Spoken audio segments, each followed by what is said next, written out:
Remember the scene from Avengers Endgame where all the female heroes in the MCU conveniently banded together and started fighting Thanos' Looney Tunes squad? Yeah, that scene aged like disgusting and putrid milk. That milk now has clumps of white balls floating at the top and it tastes like paper dipped in Coca-Cola and semen. But why is that the case, you sexist, faceless bitch? What happened? Did someone get fired, say something racist, or started selling candles that smell like their own vagina? No, yes, and yes. And that's what we're going to be talking about.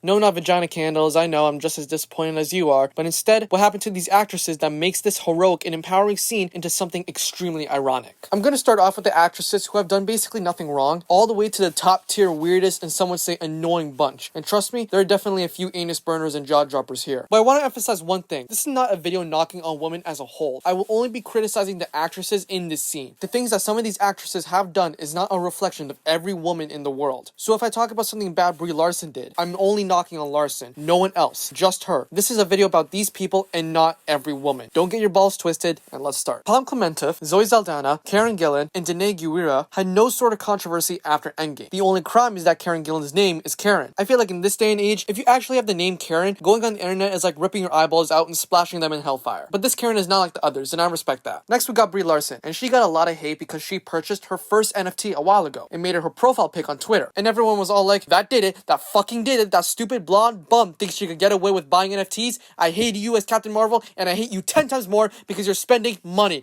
I hate you! This one was just stupid. Now, NFTs are a complete joke on the internet, I get it. The way people are making money is pretty scammy, and celebrities are making NFT projects just to make a few extra $1 million because they spent too much money on I don't know, vagina candles. But in the end, it's her money, and she can do what she wants. If she wants to buy an NFT, who's gonna stop her? We're not the fucking crypto cops. She can do what she wants with her life, and if we don't understand something, why hate on someone who does? And if she posts on social media to show it off, that should be fine as well. So personally, I think the hate on Brie Larson for getting this is kind of uncalled for. The next individual is Tessa Thompson, who is in a very stupid controversy that oddly us fans don't give a shit about, but actually this is causing Disney and Marvel to have their eyebrows raised and nipples cranked. Because a few photos came out during production of Thor Love and Thunder, of Tessa Thompson, Taika Waititi, who is the director for Thor 4, and a surprise special guest, Rita, and they're all just cuddling. And apparently, Marvel disapproves this, and they explain that it didn't fit their child-friendly reputation. But since then, the entire situation has been eviscerated because, as you expect, it's not that big of a deal. I like Marvel Studios, they don't seem like a corrupt company in the slightest, and they do a lot of things to benefit the consumers and their employees. But if I'm working for Marvel, specifically working with Taika Waititi, and I'm getting my ass flamed with a Minecraft torch because I've been seen kissing Taika Waititi, I'm ripping my Marvel contract up then and there. There are only 3 people in this world who I would give a kiss to: my little brother, God, and Taika Waititi. I'd rather have all the shit that came out of me get shoved back into my ass than not be given the privilege to kiss Taika. Tessa Thompson did nothing wrong. Now we're getting to the juicy stuff, the cream of the cock, the true and genuine controversies. And we're going to start with Elizabeth Olsen, who during the time of WandaVision airing was being called a racist for using an inappropriate and racial slur to describe the Scarlet Witch character. And you may be wondering, what's the word? Well, I'm obviously not going to say it. How dare you fucks think of me as a racist piece of garbage? Literally the best I could do is describe it, and that it's a Romani slur that starts with a G. And she said that word a long time ago when she first got casted for the role.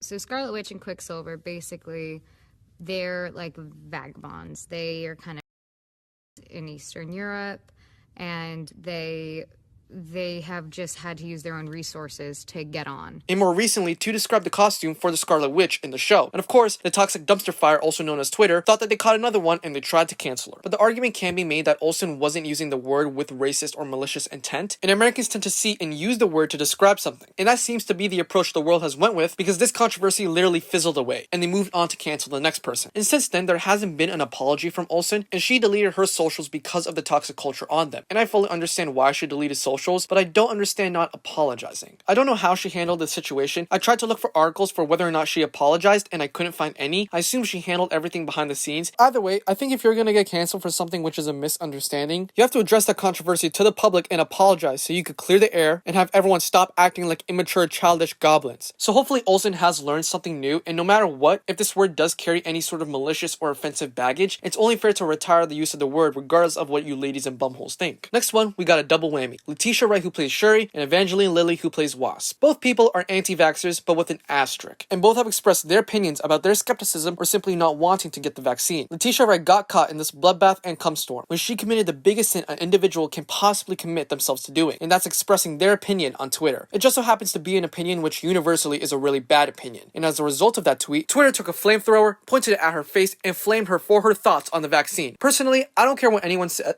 Personally, I don't care what anyone says. If you want the world to go back to normal, you should be getting the vaccine as soon as possible. It's not made of some weird shit like the government put some microscopic chips inside the vaccine so it could track us. Dude, that's what your fucking phone does. And since then, she hasn't exactly apologized for her comments, but has stated that she didn't intend on making anyone upset, nor is she forcing her views onto other people. She's just concerned about what's in the stuff. Fair enough, but if people are that concerned about what's in the vaccine, I don't get why they don't take the time to just look up what it composes or talk to a doctor to simply explain to them. But instead, these people think it's a good idea to express their opinion without any information on the subject on the worst possible platform you could think of. And I haven't forgotten about Evangeline Lilly. This one is a little bit more of a shitstorm because she actually attended an anti-vaxxer protest and made a post on IG to express her thoughts on the vaccine mandates. And after that post, a few Marvel stars such as Dastmalchian and Simu Liu expressed their thoughts on the vaccine in regards to spotlighting anti-vaxxer news and how dumb as fuck it is to do that, as opposed to highlighting more on the education side of it. Now to me, it looks like she is simply opposed to the vaccine mandates and not the vaccine specifically. She doesn't like the idea that she should be forced to get it because society is telling her to, and she would be given multiple restrictions if she does reject it. Either way, I still see that as someone who doesn't want to get the vaccine because they know nothing about it. Therefore, I believe that it falls under the lack of education on the topic. If you're waiting this long to get the vaccine, there's a reason. You're skeptical about it. Anyways, that's it for these two and their vaccine situation. I'm just gonna sum it up in two final statements, and that's it. 1,